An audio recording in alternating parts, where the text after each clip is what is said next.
Hi, this is Jen Owen from JenOwenNP.com. Today's topic is blissful beauty sleep. Sleep problems can mean not being able to fall asleep, not being able to stay asleep, or both.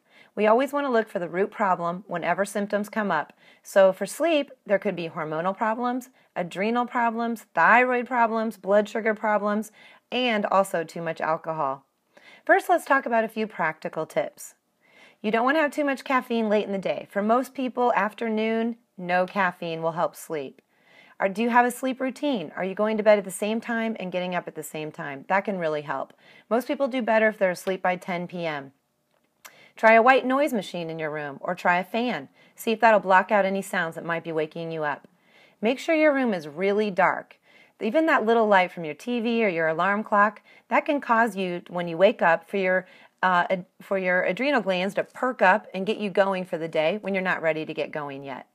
Another practical tip is don't have fluids after 8 p.m. Make sure you don't have to get up to use the bathroom. That can wake people up and they can't go back to sleep. Another thing is doing meditation at some point during the day.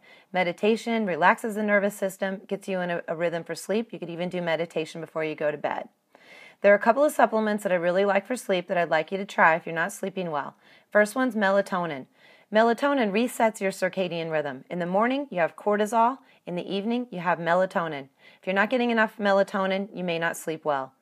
For your first time, you can try about 2 to 3 milligrams, maybe an hour before you have to an hour before you're going to bed if you can't sleep, or right before you go to bed if you're having trouble staying asleep. You can do 2 to 3 milligrams for a few weeks, but then you want to go to about 1 milligram if you're going to use it for long-term dosage. The second one's magnesium. Magnesium deficiency can cause excitability in the muscles and in the brain. So when we have a lack of magnesium, we can have aches and pains, we can have restless legs. Those things can keep us awake at night.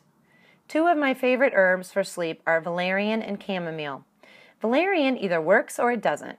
Some people, valerian makes them excitable and they can't sleep, but for other people it will completely knock them out and help them sleep. You can either do a very strong tea of valerian root, which you probably don't want to do since valerian kind of smells like dirty socks. You can use a liquid extract or you can use capsules. The other one is skullcap. Skullcap is a great herb for people who have a lot of excitability because it strengthens the entire nervous system.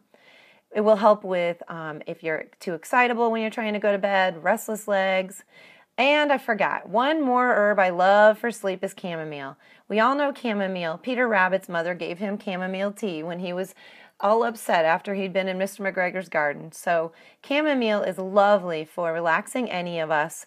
It also has anti-inflammatory properties, which can help with any digestive disturbances or any mild aches and pains that you might be having.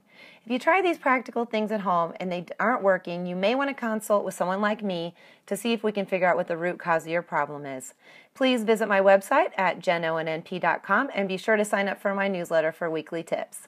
Thanks, have a great day, and have some blissful beauty sleep.